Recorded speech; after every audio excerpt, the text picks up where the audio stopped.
السلام عليكم ورحمة الله وبركاته. معاكم منى من مطبخ اتعلمي واعملي بايدك.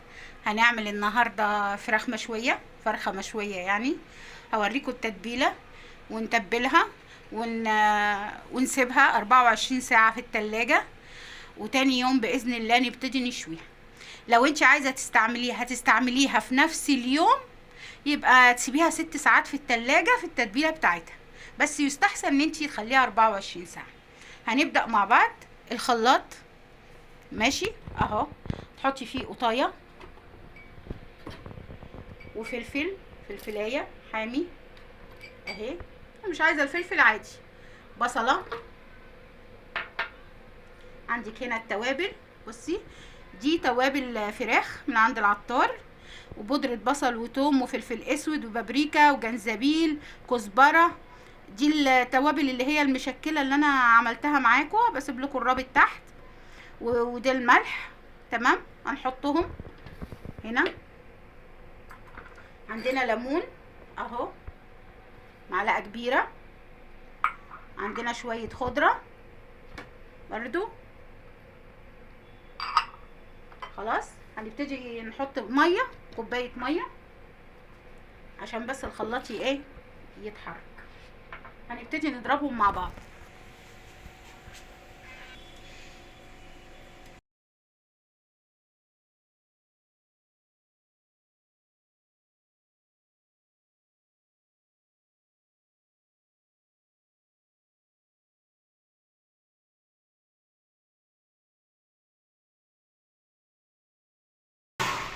كده خلاص.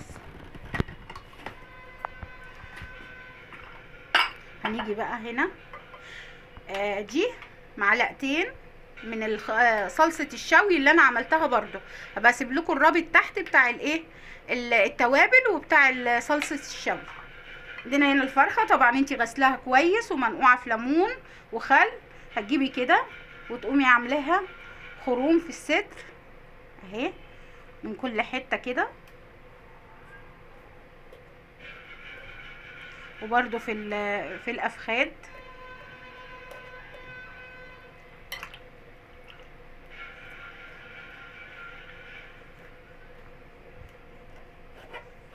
تمام. اول حاجة هناخد اللي هي صلصة الشوي دي، وتقومي مدخلاها في الفرخة كده من جوه. اهم حاجة دي الاول يعني، فاهمين؟ اهي هحطي كمان. تملي هنا في الجيب ده، املي شوية، دخلي بالمعلقة كده برضو كمان الناحية دي.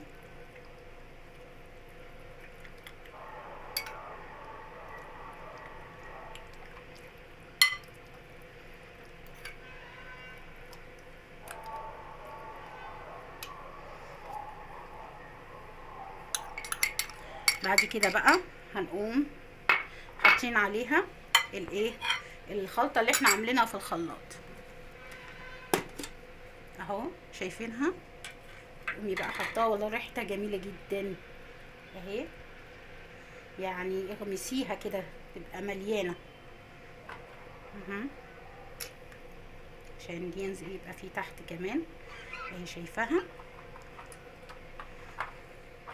بس استنيها بقى 24 ساعة في التلاجة او 6 ساعات لو انتي مستعجلة. هنغطيها بالبلاستيك ده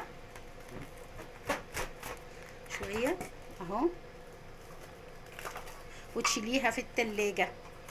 مش هيجرالها اي حاجة تحت الرف اللي تحت الفريزر، او في الرف العادي تحت خالص. المهم في المكان اللي ايه، المهم انها في التلاجة وبس اهي. شايفة؟ ان شاء الله بكرة نرجع ونحطها في الشواية ووريها لكم هتطلع شكلها عامل ازاي. اتمنى لكم يوم سعيد.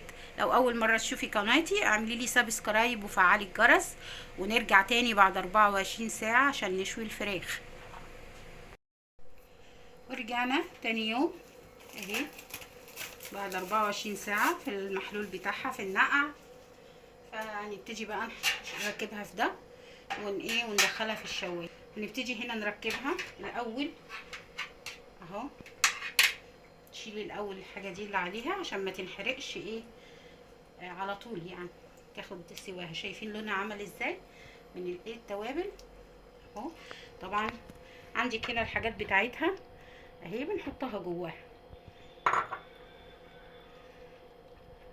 جواها. ونجيب نجيب الخله، بنجيب الخله كده اهي، تربطيها تشبكيها بس جامد عشان الحاجه ما تخرجش بس منها وهي بتلف.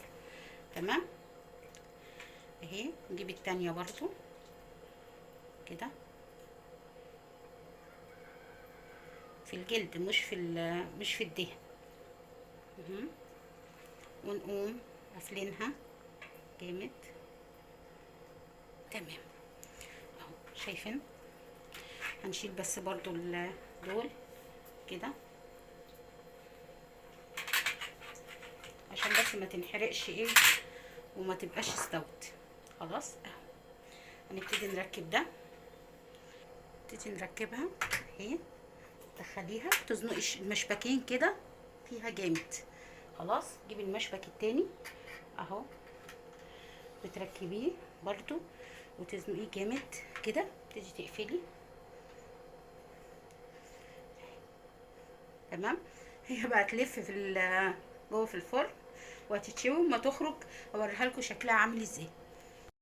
هنعمل السلطه البلدي عبال ما هي الفرخه خلاص استوت يعني، بس هنعمل السلطه وبعدين ايه نقدمها ونشوف هيبقى شكلها عامل ازاي.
هناخد معاهم بقى فلفلايه رومي عشان نسيناها اهي.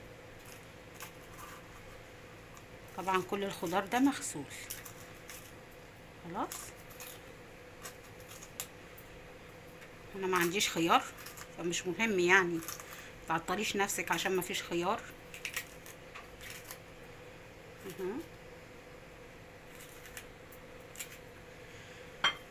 تمام. خلاص عندنا هنا ليمون اهو وخل زي معلقه كبيره. عندنا ملح وكمون وشويه شطه السوداني. وعندنا ميه متلجه شايفين اهو. تحطيها تيجي نقلب نبتدي نقلب. شايفين زي بتاعه الكبابجي بالظبط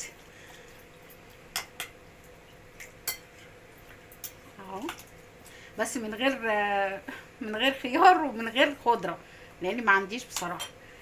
يلا نطلع الفرخه وهشوف ونشوف هتبقى عامله ازاي ونقدمها مع السلطه. كده خلاص الفرخه خرجت من الفرن، ودي السلطه البلدي، وهنا دي الهريسه. هبقى اسيب لكم الرابط تحت في صندوق الوصف. لو اول مره تخش قناتي اعملي لي سبسكرايب وفعلي الجرس واعملي شير، وبألف هنا وشفا، وكل سنه وانتم طيبين. مع الف سلامه.